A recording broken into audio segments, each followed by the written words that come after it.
Hello all. ఏం చూస్తున్నాను అనుకుంటున్నారా? ఈరోజైతే డిఫరెంట్ కలెక్షన్ అనే చెప్పాలండి. నక్షి విత్ మోజ్ nets kind of fusion collection లాగా నాకు అనిపించిందనమాట. అందుకే చూస్తున్నాను. భలే వచ్చింది గ్రాండ్‌గా ఇదైతే.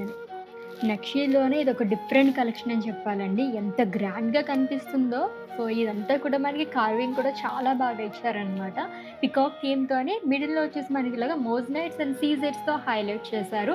ఇక్కడ రూబీ వస్తుందనమాట. 2 సెట్స్ ఎమరాల్డ్ స్టోన్స్ అనేది ఇచ్చారు. ఇక్కడంతా కూడా మనకి ఇలాగా బంచ్ ఆఫ్ పర్ల్స్ వస్తుంది. సో, ఈరోజు చూస్తున్న ఈ నెక్ పీసెస్ అన్నీ కూడా స్పెషల్ అనే చెప్పాలండి. ఎంబోజ్డ్ లాగా వచ్చింది మీరు గమనించినట్లయితే 3 ఫినిషింగ్ లాగే ఇచ్చారు. ఇది కూడా పికాక్ థీమ్‌తోని, మోజనైట్స్‌తోని నక్షీలో చాలా బావుంది.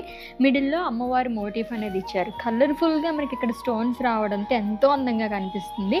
పంకిన్ బీడ్స్ వచ్చేది ఇదొచ్చేసి మనకి ఎమరాల్డ్స్ అండి. ఇవేమో స్వరోస్కి పర్ల్స్ వస్తుంది. సో, ఫ్లోరల్, అమ్మవారి మోటిఫ్, పికాక్ అండ్ ఎలిఫెంట్ ఇన్ని థీమ్స్‌లో మనకిది డిజైన్ చేశారండి. ఇది కూడా నక్షీలో వస్తుంది విత్ మోజనైట్స్ అండ్ సీజర్స్. 3D ఫినిషింగ్‌లో ఇచ్చారు. కార్వింగ్ అయితే అదిరిపోయింది సెంటర్‌లో చూసినట్టయితే గనక. సీజర్స్‌తో మనకి హైలైట్ చేశారనమాట. మిడిల్‌లో మోజనైట్స్ అండ్ ఎమరాల్డ్ స్టోన్ అనేది ఇచ్చారు. ఇక్కడొచ్చేసి రూబీ డ్రాప్స్‌తో పాటు పర్ల్ డ్రాప్స్ కూడా వస్తుంది.